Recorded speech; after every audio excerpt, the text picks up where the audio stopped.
seems like everybody always says, you know, like the mantra is don't haul cheap freight. Well, I just want to talk about what constitutes cheap freight and why people haul it. You know, when they it might be an accident. They don't even know that they're hauling it. But anyway, so that's what I want to talk about. All right, guys. Welcome to a new video. We're just leaving the house here. Gonna head over to the truck and do a couple things. But a few things need to be said. I'm super alarmed with some of the stuff I've seen, information getting floated around out there about rates being down and fuel prices being up and what people think that their operating costs are and things like that. So I hope I don't ruffle a bunch of feathers by doing this, but I'd like to make the goal for the video is to kind of be real clear on what your operating costs are. And I'll just get this out of the way right off the bat. If you think that your running costs are fuel mileage, you're getting ready to go out of business, especially with prices like this.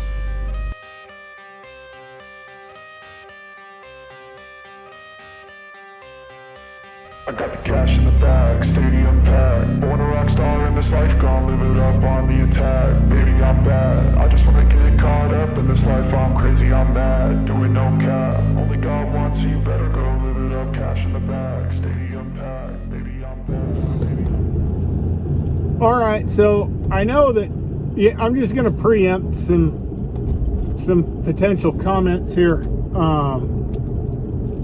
and give you guys a little bit of a clue into my background. Like I've said it before, I'm a pilot by trade, but I've run several businesses, you know, everything from production companies that put on rodeos all the way up to and including managing several $1 million worth of airplanes for a company.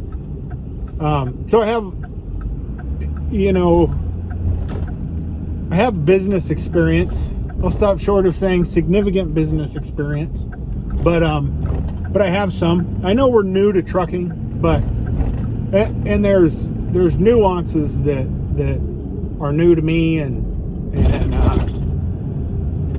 are unique to the industry. Like I understand that, but business 101 is money in and money out, and the money in has to be more than the money going out.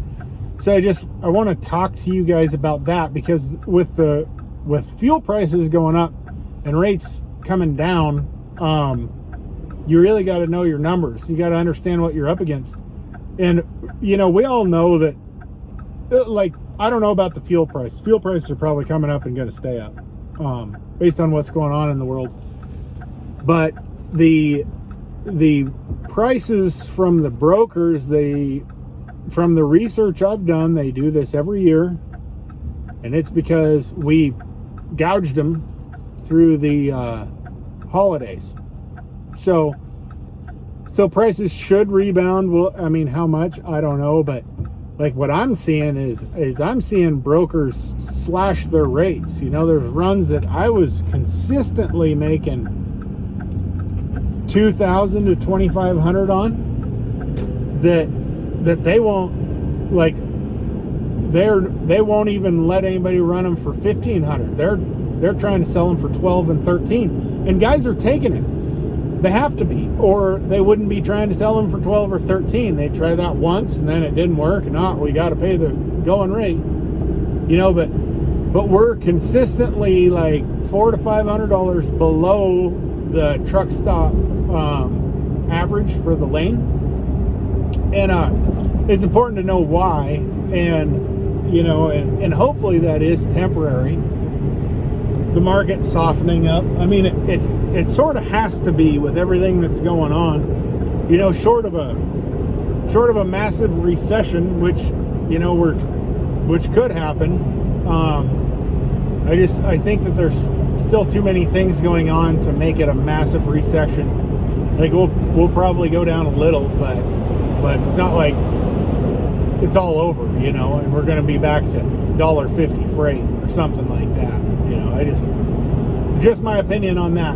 But anyway, my point is that I do have some business experience, and I just want to talk to you guys about that, because I think some of that even applies in a positive way to the trucking business, even though I may not have trucking experience, years of experience in this business. I do have years of experience in many other facets of the business world. So I can see what's going on, and I can understand it pretty quickly. But like I said, the big thing is knowing your operating costs. So I think we're going to start talking about that first, which hopefully that won't bore your faces off, because it's super important. So I'll try to make it as easy as we can. All right, so everybody understands expenses. You know, that's the cost of doing business. It's the cost of filling your truck up or paying insurance or whatever. And we lose a lot of people when we start describing those as fixed and variable. It doesn't really matter. It's money out of your pocket.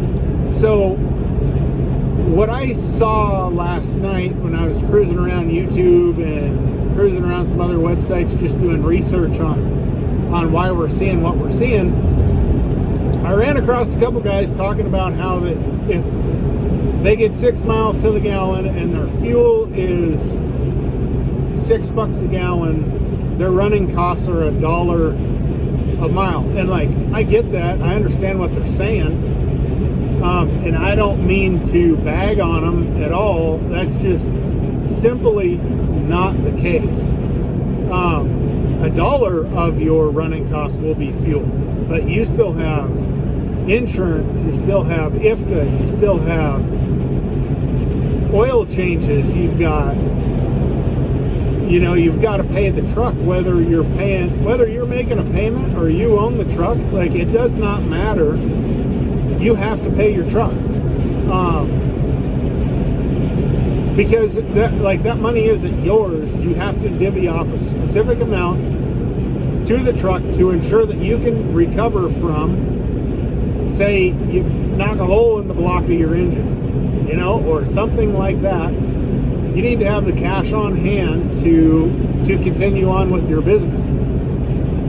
So anyway, that's kind of an overview. Okay, so we're back at the house. We got a creeper. Now we are off to Napa. So don't let me forget this time. I drove right by it last time.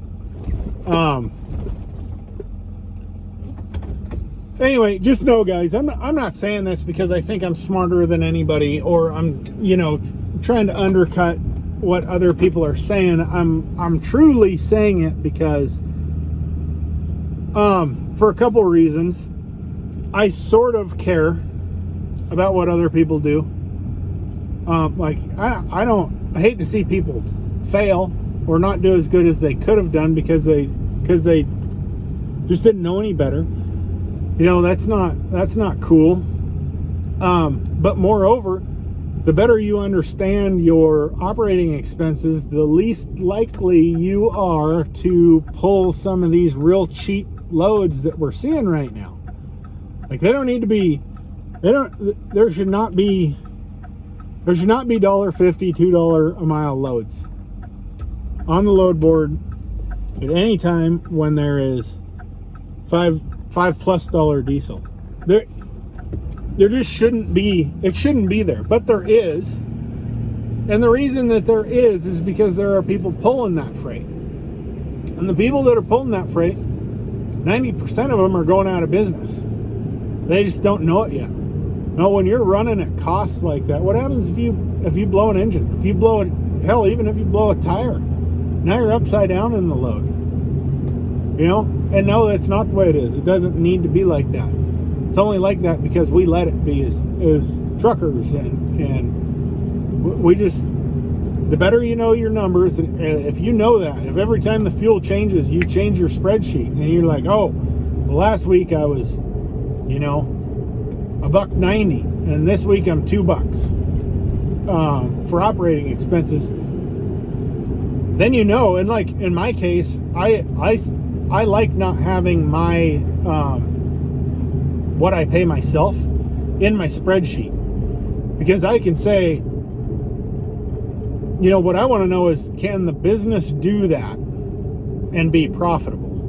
Like, I'm not going to do it for, if my running costs are $240, I'm not going to pull a load for $240, because I just wasted my time, and all I did was pay for everything on the truck that we just beat up, and we added miles to, and we depreciated more and lost some value on, and all the while risking getting wrecked out by a four-wheeler or something like that. Like, you have to have a profit in there to make it worth it. So, you know, some loads, $500 might be a decent profit for me.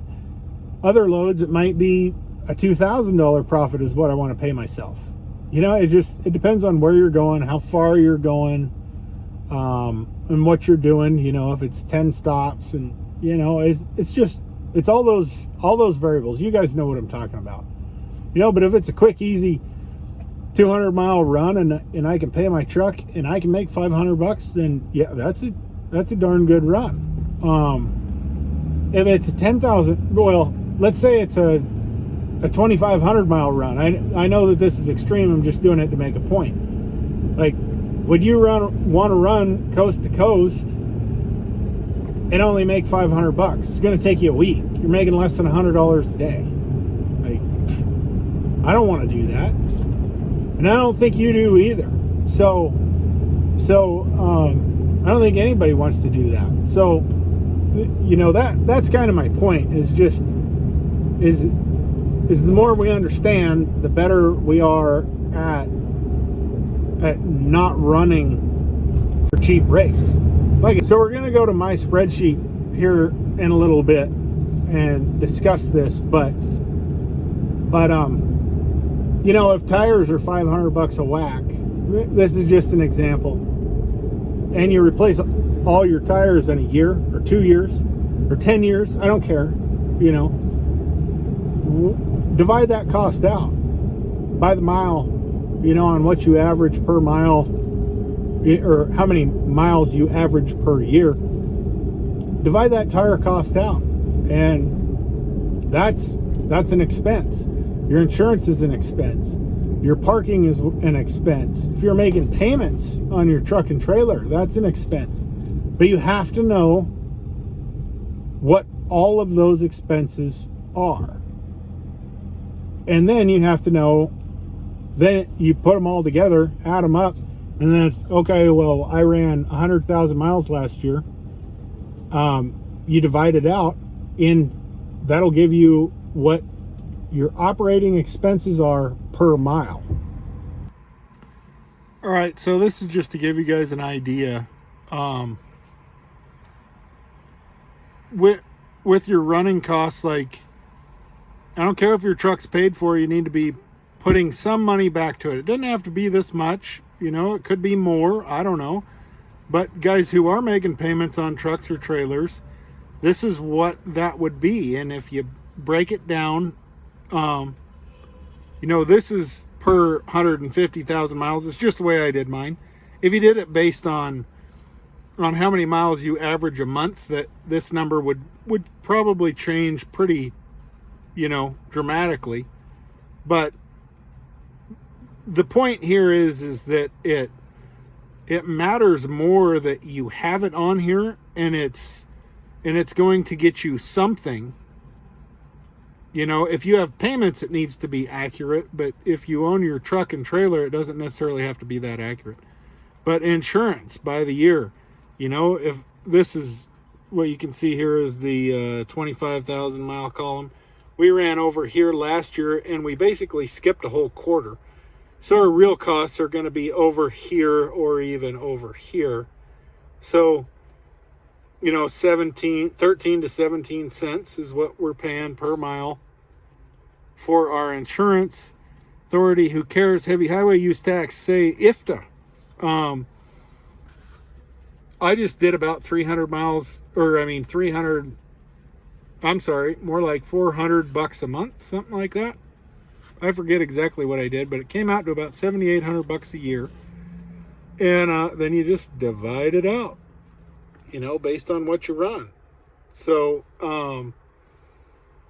then I've got my fuel mileage, and watch what happens to all my numbers here.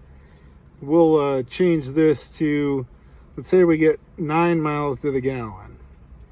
That changes quite a bit. We'll put it back. Let's change our fuel price to, say, $3.50. Now we're running, our running costs are 58 cents a mile just for fuel. So we've got it at 510. That's 85 cents a mile, just goes to fuel. I've seen guys do like the oil change, tires, regular maintenance, all that stuff, and they've put it into one. That's fine. It's and it might even be better. Oh, there's my IFTA tax down there. I already have it. So, and I can see right now this is wrong. Like I told you before, originally when I built this spreadsheet, I built it before we had our authority, before we were running, before we knew anything really. So let's just do this here. See what happens. It didn't change anything. There we go. So, and based on last year's mileage, with fuel prices like they are, we're $2.38, and we're probably looking more at $2.20 based on how we're doing, or even $2.09. So,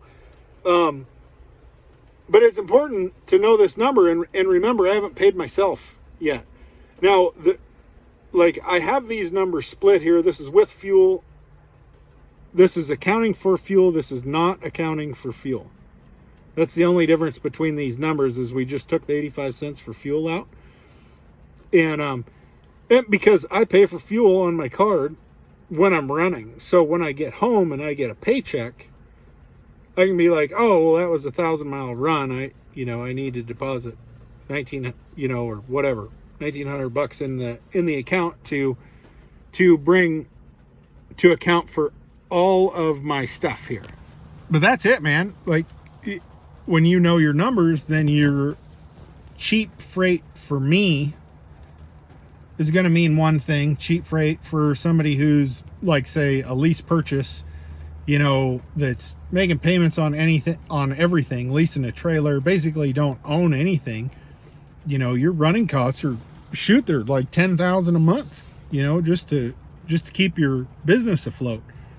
For me, it's significantly less than that because I own the truck and trailer, and there's a whole alphabet of guys in between that. And I'm saying, if I had 40,000 in a maintenance account, and I had, say, another 50,000 in a truck account and 50,000 in a trailer account, I probably wouldn't be continuing to pull money out of my loads for that. That's just a choice I would make. I'd say, well, that's enough, whatever that number is. But with trucks like they are today, you can't hardly do that with less than 50,000, and then you're going to buy something clapped out and have to redo a bunch of stuff on it. So that's kind of my point, is that everybody's costs are different, and so cheap freight is different to everyone. But I'm telling you, no one's expenses are $1 a mile. It's not possible. Not with IFTA and fuel and everything else. You have to, you're one breakdown away from going out of business if you do that. And I don't want to see anybody else go out of business. I like high rates, but we're already short truckers, so I don't need to be cutthroat like that. But that's just my opinion. And as I was saying before, I'm not saying this stuff because I think I know everything. I'm saying this stuff because I know some, and I want everybody to know this, because the more thorough of an understanding you know about your operating expenses, the less apt you are to haul cheap freight at a loss or at a break-even point. Because I mean, even if I picked up a load at $238 today, technically I would be losing money because I would be working for free. You know, I could pay my truck, I could cover all the business expenses, but the employee wouldn't be taken care of. So cheap freight for me might be 50 cents a mile, might be $1 a mile. It just depends on where I'm going, you know, and how far the trip is. If I was going to Florida, well, I could make, you know, I might be able to do 45 cents a mile. You know, I'll donate my time because that'd be a big check that would cover everything else. And your miles come in volume at that point. But traditionally, what I've been doing so far this year is we don't run miles. We run as few miles as possible for the highest rate as possible, because I don't want to run my truck out. I don't want to run my trailer out. I just, you know, I don't need to run like that. So you get out of that mindset of being an employee where just because the wheels are turning does not mean you're making money when you're an owner-operator. The only way to make money as an owner-operator is to know your numbers and run for more than what that number says. How much more is really just, that's up to you. You know, it's a personal opinion, and it's based on several factors. How long the trip is, how much you need to go, you know, like when you're desperate, like, man, I just need something to keep the lights on, then maybe go for a cheaper rate, you know, and pull a load of cheap freight. Nobody's going to fault you for taking care of your family. But nobody's taking care of their family when they're running their business into the ground and not keeping up and not being able to stay in business. You know what I mean? So anyway, that's, you know, I think that's just something that you have to know if you're an owner operator. So I'm sitting here at the truck, and I keep having my running lights keep going out. It's old funky wire under there, so I bought a bunch of stuff, gonna rewire the whole thing, but it started raining. I thought it was gonna be done raining here for a bit, but it is not. So I think we might just turn and go home, but we'll close this video out. Thanks for the emergency meeting. Thanks for letting me kind of air my opinions and vent a little bit on that, but I think it's helpful. It's certainly helpful to me when people were teaching me my numbers on business. And, you know, one of the best guys in the world that taught me about business, he just said something real offhanded to me. I was putting on a bull riding in Wyoming, and I'd contracted this guy, Maury Tate's his name actually, and he owns bucking bulls and horses and stuff, and he's asking me how we were doing, and I, you know, it was kind of one of my first business ventures, and he told me, he said, you need to make a profit. You have to make a profit, because if you don't, everything you're doing is for nothing. Like, you're not benefiting from it at all, and if you're not benefiting, you're not going to want to do it again. You're not going to help the town again, you know, and so on. And that was really compelling to me because that's right, you know, especially in this world nowadays where people think profit is bad. Profit is not bad. Profit's what makes the world go round. It's what puts food in your kids' mouths, you know. So we have to be profitable, and we have to be unashamed of it, you know. And like I've been in contact with my broker like 5 times today because I was trying to pick up a load, and it's kind of a crappy load, but I told him $2,000, and that's like $4.25 a mile. So they're freaking out about, you know, that's way too high, but it's not, because it leaves you in freight hell, and you're going to have a couple, well, if you're lucky, you're going to have a 100-mile deadhead out of there. So when you look at all miles on that run, it's a little bit less. And so she's been texting me all day like, hey, I can get you 1,800. And I'm like, no, Like it's 2,000, and 2,000's really too low. So anyway, that's the story. That's what we're doing. Was gonna do some more noise canceling, but with this rain and stuff, I think that I just didn't, well, not the rain, but with the loads and stuff, I didn't want to tear the truck apart. So, but if rates are going to stay like this, I'm just going to park for the week, and I'll do some projects on the truck, and we'll head out next week or whenever, when we get a suitable rate. So be safe out there, guys. Thanks for watching, and know your numbers.